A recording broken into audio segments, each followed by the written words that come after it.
Assalamualaikum warahmatullahi wabarakatuh. Perkenalkan, saya Hani Purwanti, NIM 2009116032 dari kelas Sistem Informasi A, Universitas Mula Warman.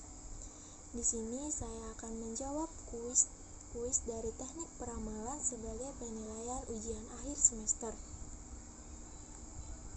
Kuis pertama ada beberapa poin pertanyaan.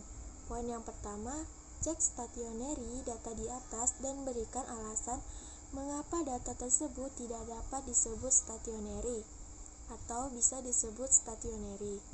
Poin yang kedua, jika data tersebut bukan stationery, buatlah data tersebut menjadi stationery dengan teknik differencing. Poin yang ketiga, cek apakah data di atas termasuk white noise atau bukan. Dan bisa dilihat pada data ke-1.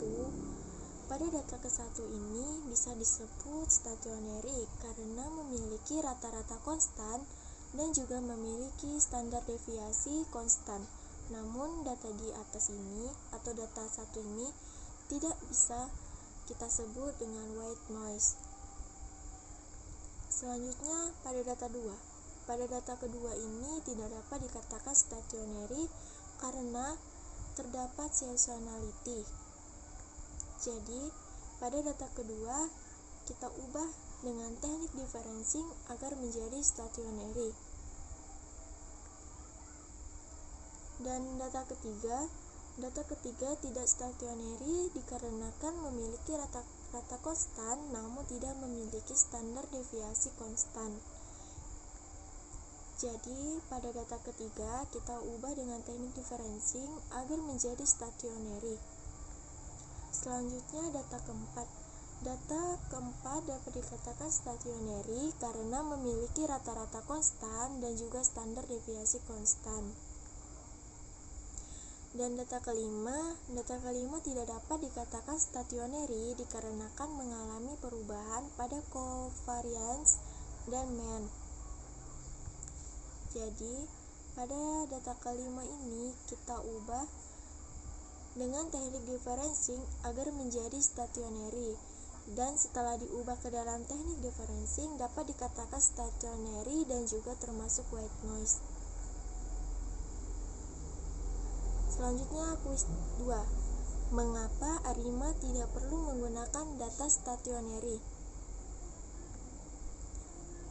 Penjelasannya karena ARIMA termasuk ke dalam suatu model yang berasal dari metode Box-Jenkins, yang mana metode ini yang digunakan untuk data tidak statis atau non-stationary. Dan suatu data time series yang tidak stasioner harus diubah terlebih dahulu menjadi data stasioner karena aspek AR dan MA dalam model ARIMA hanya berkenan dengan data time series yang stasioner. Kuis ketiga ada beberapa poin juga. ARIMA memiliki suatu parameter P, D, dan Q. Jadi jelaskan secara singkat apa yang dimaksud dengan P, D, dan Q dan bagaimana cara mendapatkan nilai tersebut. Pengertian parameter P, D, dan Q. Parameter P adalah orde untuk proses autoregresif atau AR, dan parameter D merupakan orde yang menyatakan banyaknya proses diferensi yang dilakukan pada data time series yang tidak stasioner. Dan yang terakhir parameter Q adalah orde yang menyatakan proses moving average atau MA. Dan cara mendapatkan nilai parameter P, D, dan Q ada beberapa cara. Yang pertama ada grafik autokorelasi parsial. Grafik ini digunakan pada model autoregresif atau AR. Yang kedua, grafik autokorelasi data. Kita menggunakan grafik autokorelasi data pada model moving average atau MA. Yang ketiga, partial autocorrelation function atau PACF. Kita gunakan tools forecasting. Dan yang terakhir atau yang keempat, autocorrelation function atau ACF, kita juga menggunakan toast forecasting. Dan ada dua cara untuk mendapatkan parameter-parameter tersebut. Yang pertama dengan cara mencoba-coba atau trial and error, menguji beberapa nilai yang berbeda dan memilih suatu nilai tersebut dari satu parameter yang akan ditaksir. Cara kedua, perbaikan secara iteratif, memilih taksiran awal dan kemudian membiarkan program komputer memperhalus penaksiran tersebut secara iteratif.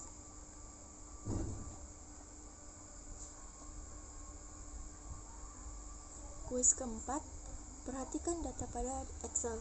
Data-data di atas, tentukan mana yang bukan time series dan mana yang dapat disebut time series. Selanjutnya, tentukan jenis time series tersebut apakah univariate atau multivariate. Kita lihat pada data 1, pemasukan toko ABC. Pada data 1 dapat dilihat bahwa data tersebut bukan time series dikarenakan tidak adanya variabel yang tergantungan dengan tahun kuartal pada pemasukan toko. Dan data kedua, penghasilan ikan. Pada data kedua dilihat bahwa data tersebut merupakan time series musiman dikarenakan penyemaian pada bulan sebelumnya bergantung pada iklim. Dan jenis time series pada data ini adalah univariate karena jumlah tangkapan ikan tergantung dari penyemaian bibit ikan. Dan pada data ketiga tidak dapat dikatakan time series karena tidak adanya variabel yang bergantung pada umur. Pada data keempat dapat dikatakan time series trend dan jenis seriesnya adalah multivariate karena variabel yang ada pada data saling bergantung. Pada data kelima ini tidak dapat dikatakan time series karena terdapat banyak sekali data yang tidak valid. Dan data yang terakhir atau data ke-6, penjualan alkohol. Pada data ke-6 dapat dikatakan time series musiman dan jenis time seriesnya adalah univariate karena pada penjualannya sering terjadi naik turun pada bulan-bulan tertentu. Mungkin itu saja yang dapat saya jelaskan. Sekian dari saya. Mohon maaf jika banyak kesalahan dalam menjelaskan atau kurangnya kebenaran. Saya ucapkan terima kasih. See you next time. Wassalamualaikum warahmatullahi wabarakatuh.